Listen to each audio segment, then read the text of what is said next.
Hello, I'm Michael Davis. I'm a Spanish lawyer specialized in inheritance, probate, inheritance tax issues, and inheritance-related litigation. I've been handling these cases all over Spain, mainly for expats and for foreigners that own property in Spain since 1996, over 25 years. Okay, so today this video is for those of you that have purchased a property in Spain or thinking about buying a property in Spain to either retire or just simply to invest in Spain. I'm going to give you, from my perspective of someone that handles inheritance and probate for expats, I'm going to give you some advice on how you need to go about making your Spanish will. Okay, so you just purchased a property, very happy, jumping in the pool for the first time and all these things. You need to now make sure that you've got a Spanish will. Regarding this matter, there is no doubt. I'm almost certain that your lawyer that handled the conveyance for you will have recommended making a Spanish will, and you may have already have done so, in which case that's very, very good. But we can still, let's make sure that the will is in perfect order. And if you haven't made a Spanish will, you need to make one, either through the lawyer that handled the conveyance or call us and we'll do it for you. So from my perspective of us seeing the problems over all these years, and also seeing most cases that are all in good order, these are things to take into account. Number one, then, you've already guessed it, you need to make the Spanish will. Number two is make sure you dedicate them a minimum amount of attention to the will. The will in Spain looks like a very sort of flimsy little document next to the powerful conveyance deed, which is the actual document itself has got more size. But the will is a very, very powerful document, and it's going to be very important in the future when you pass away. So don't overlook the importance. So make sure you sit down with your lawyer. Go through what you want, understand the tax implications in Spain of your wishes, because there may be ways of improving them or maybe not, but you need to understand that make sure that some thought is given to this thing. Very important since 2012, make sure that you make a choice of law on the will. Now, what's all this about? Well, if you made a will before 2012, you'll need to update it, unless you've already done so. What happened is in 2012, there was a directive called 650/2012 that came into, which is a directive that came into force in 2015.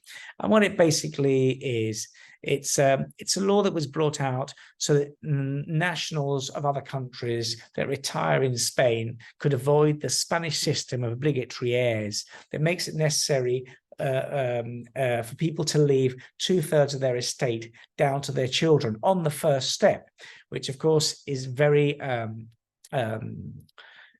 it's not what most English people, Australians, Canadians, etc. want to do, and it's not what they're allowed to do in their home country.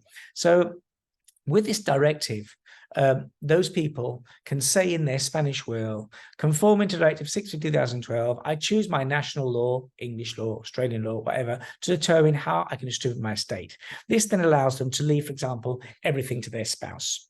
Because if they were a Spanish person, they'd have to leave 2/3 down to their kids.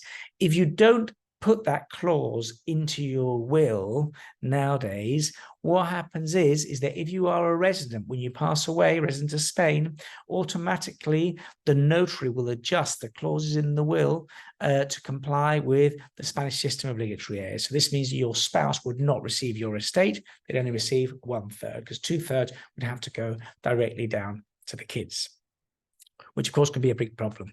We always say, make a choice of your national law, even if you're going to be a non-resident at the time of your death. Because if there's no choice of law in the will, what the directive says is that if there's no choice of law, they will apply the law of your last residence. And you say, oh, well, it doesn't matter because I'm going to be a resident in the UK, so there's no problem there. Well, what can happen? Well, one is you may sort of forget you've done that will, and then you end up moving over to Spain and becoming a resident, and you haven't got the clause in the directive clause in the will, one thing.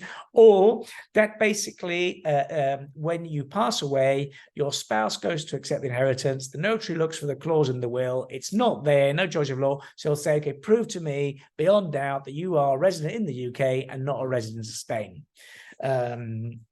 And then you've got to go around proving this, and the notary can be very difficult with this, especially if there are children from other marriages, because he's worried about being sued if later on he lets the wife accept the estate, and then the children prove that you weren't really a resident in the UK, you're a resident in Spain, whatever. Just put the clause in. It's very easy, and that's the way to solution that.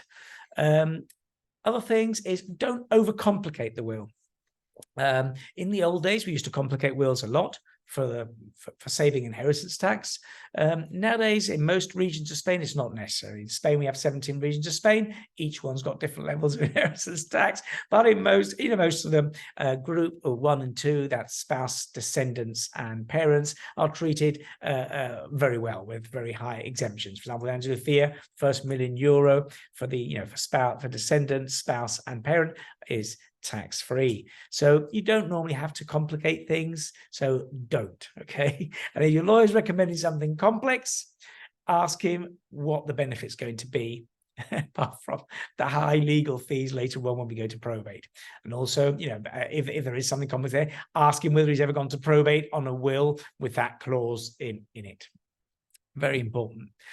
Another little word of precaution is be aware that in Spain, the exemptions apply to the beneficiary depending on their relationship with the deceased. So, some people end up making a big Spanish will and they think, well, I'm going to leave a part to my son-in-law or my daughter-in-law because they're really nice and things. But remember, the son-in-law or daughter-in-law will pay a lot of inheritance tax. While if you leave things just to your son or to your daughter, there'd be no inheritance tax. So just take these things into account. In other words, talk to your lawyer not only about what you want to do, but make sure that it's tax efficient, and if there are any other variations that work for you. I mean, for example, silly example, but just one that so that you understand what I'm getting at is in that example here where I say, well, I want to leave something to my son-in-law.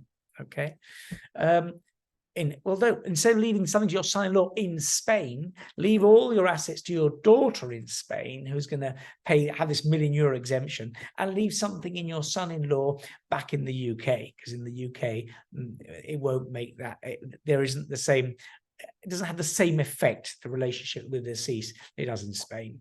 So just talk about this with your lawyer. Sometimes it's not.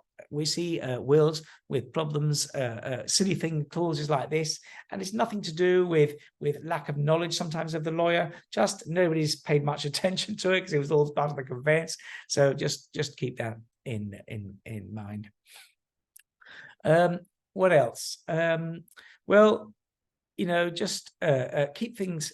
Make sure you sign the Spanish will. Keep things simple.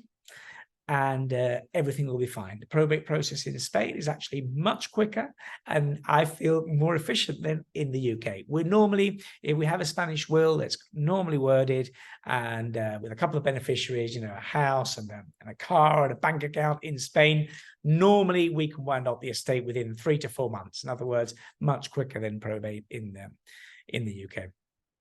So if you need help looking into your existing will, just to make sure it's all in good order, or you're thinking that you may want to make a new will, book a consultation with me. If you're not near one of our offices, we can do it over Zoom. And if you don't need a new will, we just charge you for the consultation. If you end up needing a new will, then we bill you for the new will and we discount what we charge for the initial consultation. We can normally organize the signing of wills anywhere in Spain. We can do the first appointment if necessary by Zoom, and then we would organize the notary where the will is going to be signed. My details, if you want to contact me, are down below in the instructions to the video. Thank you for watching.